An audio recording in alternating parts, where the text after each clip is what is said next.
It's 4 o'clock. The top stories live on 7 News. Interest rates cut again, down to 3.6%. The PM hammered over Australia's new position on Palestine. A man left for dead in a brutal hit run in Richmond. And injury dramas just as the Panthers gear up for a finals run. Live from Sydney, 7 News with Hugh Whitfeld.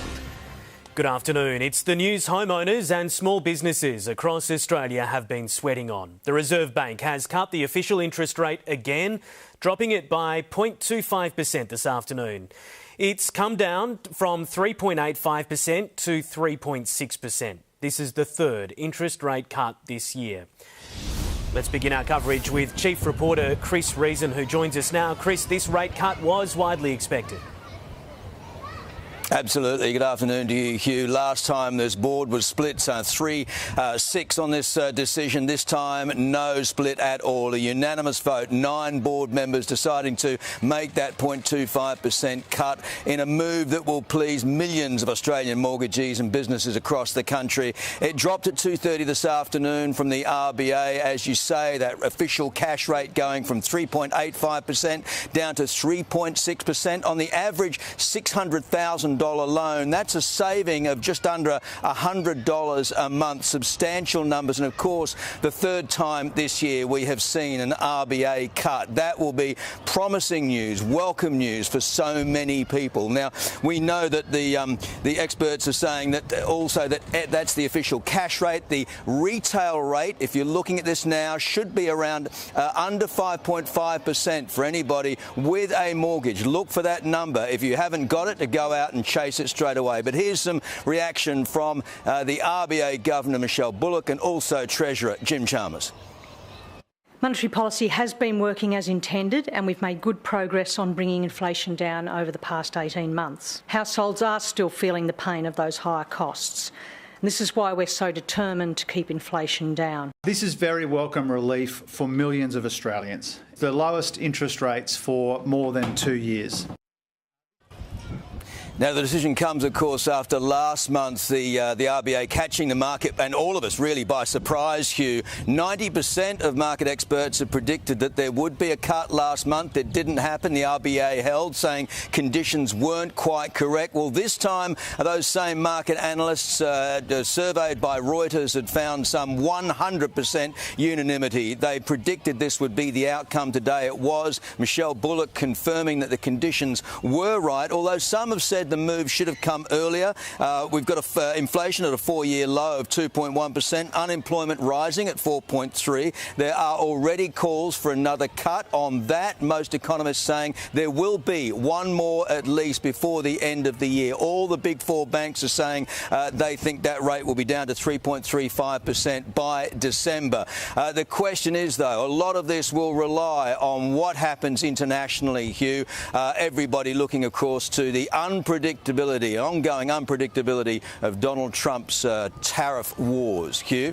OK, Chris Reason, you'll lead our coverage in the news at 6. Thank you for that. For more, let's talk to economist Mee Bui from AMP this afternoon. Mee, thanks for your time. A rate cut was almost guaranteed by economists, but what does this mean for everyday Australians? So for the everyday Australian, it really depends on whether you own a home or not. If you have a mortgage right now, that would cut about $100 per month from your monthly mortgage. That's actually pretty significant. Cumulatively, we've had 3 rate cuts. That means $300 reduction per month for your mortgage. If you're trying to get into the property market, 3 rate cuts since February this year means that your borrowing power has increased by about 30 grand since February. That's actually pretty significant and quite positive for if you want to get into the market. And we were expecting a rate cut last cycle. So was this a difficult decision for the board this time, or was it a bit easier? I think it is a pretty natural decision for the board to cut rates this time. Last time they told us that they would want to cut. They just wanted to wait a little bit to get a bit of a confirmation from that gold standard inflation reading, which is the quarterly inflation reading. In the past 5 weeks, we've basically had that. We've seen trimmed mean inflation, which is the underlying inflation pressure in Australia, coming in pretty much as they expect, at 2.67%. That was smack bang in the middle of their target band. So now that the RBA has had that confirmation, they were pretty confident to cut rates. And what about international factors? Because we hear a lot about those domestic statistics, but what about things like the war in Gaza? What about tariffs from America? I think all of that actually has pretty limited impacts for Australia at the moment. Actually, the inflation impact for Australia from Donald Trump's trade war is quite disinflationary. The RBA actually mentioned this in their statement today as well. Maybe it's because with slower trade growth, that means lower economic growth and lower inflation for Australia. Maybe that also means that, there are more cheaper goods from China coming here to our shore in Australia. So that actually does not have a major impact on the RBA decision for the moment.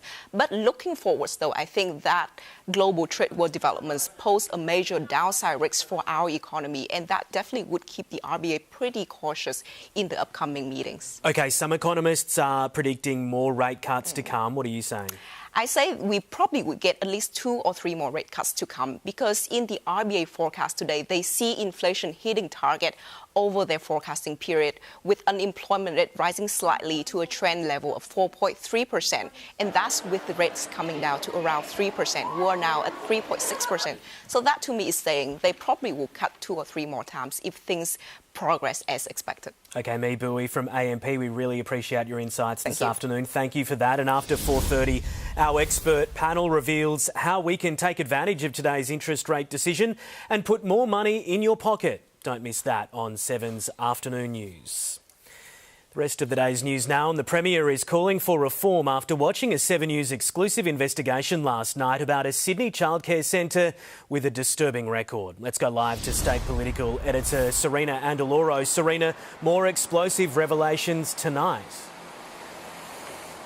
Hugh, good afternoon. Yes, last night we had the shocking story of little Lexi, who went from daycare to intensive care in a matter of hours. Her parents still don't know exactly what happened. Tonight, we can reveal the centre, Little Amigos in Winston Hills, which had its licence taken away, had also been slapped with more than 120 other breaches of the national law. Lexi's parents had no idea. There's no way for parents to know. The Premier arguing reform is desperately needed. Now, we understand the state government will be pushing the federal government for a national register of breaches, a public register of breaches at a meeting next week. And tomorrow at State Parliament there will be a public inquiry into the childcare sector. Serena Andaloro at State Parliament, thank you. And a date has now been set for a by-election in Kiama. Voters will head to the polls on Saturday the 13th of September, following the resignation of independent MP Gareth Ward. The long-time local member was convicted of sexually abusing 2 men. Western Sydney's new airport metro station has hit a landmark, but the government's announcement has been spoiled by new claims on travel times. Taylor Aiken has the details. Well, it might still look like a big hole in the ground, but behind me, 25 metres below ground, is the new Western Sydney Airport station, now more than 50% complete. A 60-tonne crane being used to lower precast concrete segments, all pieced together to form the metro platform. The 10-metre wide platform, twice the width of those at Gadigal Station, to facilitate passengers and their luggage in and out of the new airport. Over $10.5 billion to make sure that this connectivity to the airport is really state-of-the-art. The government expects the 23-kilometre line from the new airport to Bradfield will carry more than 7,000 passengers an hour. But a new report has raised questions about how utilised this line will be, revealing Campbelltown residents using public transport will be able to get to the existing airport in Mascot 20 minutes faster than Western Sydney International. The only public transport mode they're going to have is the bus service, but that's going to take our residents over an hour. But Chris Minns disagrees, believing this is a project that will service Western Sydney for the future. This is a genuinely city-shaping, city-changing initiative, and we can't wait for it to be completed. The government refusing to commit to an opening date, but has conceded it is unlikely to be open in time for the first planes to arrive late next year. Taylor Aiken. Angie Azimus joins us now with a look at the weather. Angie, Sydney really delivered today. Sure did, Hugh. The blue sky, a very welcome sight after all that rain. Sydney looked superb, not a rain cloud to be seen, and the harbour glistening under all that sunshine. The lack of cloud cover made for a chilly start this morning, though. A low of 8 degrees in the city centre, top of 18, but out in those southerlies, it felt closer to about 15 at the time. Most of New South Wales enjoyed that stable weather pattern, quite mild inland away from the breeze. Tibooburra reached a top of 24, 20 the top at Coonamble, a little bit cooler on the coast to 17 degrees at Newcastle. Now, that high pressure system approaching us from the west is good news for anyone who has had enough of the rain. Details on what that will mean for our weekend coming up soon, Hugh. See you then, Angie. Thank you. Still to come in Sydney's afternoon news here on 7. The moment a Chinese warship rams one of its own. Why Donald Trump has brought the National Guard into Washington, D.C. And inside the new Netflix mega deal for Harry and Meghan. Big news breaks in every street, in every suburb, every day. 7 News has been sent this exclusive vision. When you see something Sydney needs to know about, share it with 7 News Sydney on email or text. 7 News Sydney, live at 6.